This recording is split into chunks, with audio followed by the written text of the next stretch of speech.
Alrighty, good morning to you. We are live. That's right, this is a live English lesson. It is April 13th, Friday the 13th. Friday the 13th. But this is not your usual Friday the 13th because it's a lucky day for you guys because you've got a live English lesson with me today. I hope that's lucky for you. It certainly is lucky for me. It is Friday the 13th around 9 a.m. here in New York City. If you are watching this at this time, then you're watching it live. And if you are watching it live, why don't you type something there in the chat box and say hi, and I'll say hi to you too. And then we'll get to today's English lesson. Lin is here.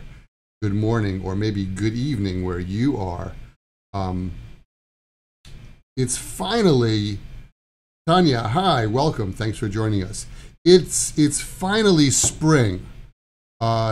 We've had really cold weather. In fact, Wednesday morning, it was 0 degrees Celsius when I woke up. We've had really cold weather here in New York, but finally today it's kind of warm. It's around 10 degrees or 15 degrees or something like that. It's going to be warm this afternoon, they said too. Zuhair, hello. Cesar, hello. Abdullah, hi from Saudi Arabia. Mexico City is here. Wow. I feel like the whole world is joining us for this live English lesson. Don't be shy. Say hello. Put your name in the chat box. Actually, you don't have to put your name. Just type hello.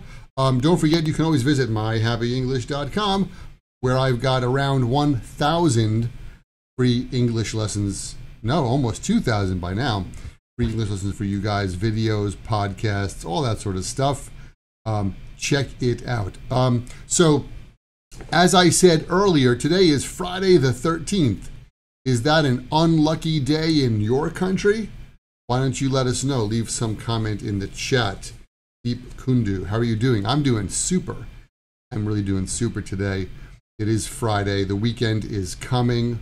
Really looking forward to that. I get to chill out a little bit tomorrow night. I'm going to be heading out. One of my students here in New York is leaving and going back to her country. She's been here for 5 years. And so I'm going to take her out for New York dinner tonight. No, tomorrow night. Hussein Mohammed, hello from Italy. So yeah, looking forward to the weekend. It is Friday the 13th. Not unlucky for you guys because it's time for an English lesson. Hey, do me a favor. Don't forget to subscribe, okay? If you hit the subscribe button, if you like this video, if you like my live English lessons and my other YouTube videos, please subscribe and please tell your friends. And if you don't like this program, then tell people you don't like. Just tell somebody. That's what I'd like to hear. Ahmed, hi. Thanks for joining us today. All right, let's get to today's lesson. Since it is Friday the 13th, I would like to talk about some superstitions. MD Aline, hey. You're a little late. That's okay. Better late than never. All right, so what is a superstition? A superstition is a belief that people have from a long time ago, but there's no scientific proof that it's true, but it's something that many people believe. And I thought we could talk about some superstitions today because it's a great way to practice English grammar, specifically the first conditional. That's a conditional sentence with if. And for this grammar pattern, we use if plus a present verb and then the future. And I'm going to give you a couple of examples here. What time is it there? 6:35 in your country, it's 9:05 here. I know the time differences are weird. Okay, so these are superstitions we have in America. You let me know if you have them in your country. If you break a mirror, you will have 7 years of bad luck. If you break a mirror, that's the present tense. If you break a mirror, you will have 7 years of bad luck. Sounds a little bit severe to me if you do that. The next one is, this is something my grandmother always used to say to me on the first day of fall. She would say, "Did you catch a falling leaf? Because if you catch a falling leaf on the first day of fall, you won't catch a cold all winter." The strange thing about that superstition and my grandmother was that my grandmother lived, when I was a child, my grandmother lived in the house next door. And she would always come to our house for dinner around 5 p.m. or so. And during dinner, she would always ask, "Oh, today's the first day of fall. Did you catch a falling leaf?" And I thought, wow, I wish you told me that in the morning, because it's too late to go outside and catch falling leaves. Anyway, that's a superstition. How about in your country? Do you guys say that? Do you believe that? This is a serious one that most Americans still stick to. If you open an umbrella in the house, you'll have bad luck. That's right. If you open your umbrella inside, in your house, in your room, in your office, then you're going to have bad luck. And among all of the superstitions that I've heard, I think that's the one that people really are conscious of. So we don't like to open an umbrella in the house. How about you guys? Or in the office, or inside, anywhere. All right. The next one is, you will have bad luck if you walk under a ladder. I think that makes sense, because if there's a ladder, it means that people are working on top of that ladder. And if you walk under the ladder, maybe a hammer will fall on your head or something like that. So that is bad luck. And the last one is, you'll have bad luck if a black cat crosses your path. If you're walking down the street and a black cat walks in front of you this way, you're going to have bad luck. Poor little kitty cat. So those are our superstitions, some first conditional grammar practice there. Linlin, you've heard the one about the umbrella. That's cool. Trying to speak like an American for the last 2 months. How to speak like a native speaker. Any suggestions? That's a great question. How to sound like a native speaker. Okay, first, subscribe to my YouTube channel. Click the pronunciation link, and you'll find lots and lots of pronunciation videos where I teach you how to use natural American English pronunciation. I released one yesterday which was called How did you? How did ya? How'd you do it? So that's what you have to do. Roberto, hi, thanks for joining. The second thing that you have to do, and this is really, really important, is you need to listen to natural English all the time. So, and don't listen to the news, okay? Because the news sounds like this, and there are many people who talk like this to you during the news. This is what a news broadcast sounds like, and nobody speaks like this in the real world. What you want to do is you want to watch some American TV programs, if you want American accent, to hear what that sounds like. I recommend Seinfeld. I recommend Friends. I recommend Big Bang Theory. Those are 3 good ones to watch. Don't watch police drama, because police drama has too many action scenes, not enough people speaking, and you want people speaking. Okay? All right, so that's that. Do I have Snapchat?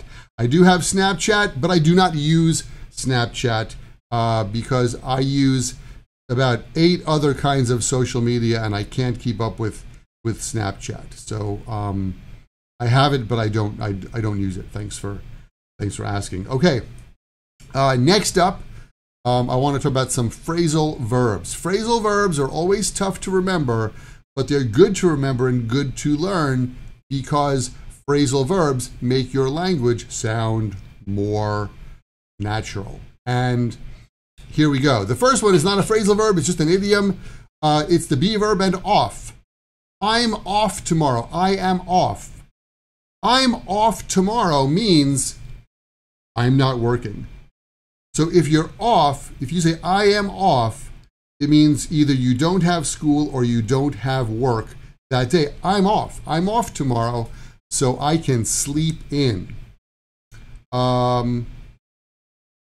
Yes. So sorry, somebody just asked me if I can write the name of those TV programs. I will do that right now. Friends,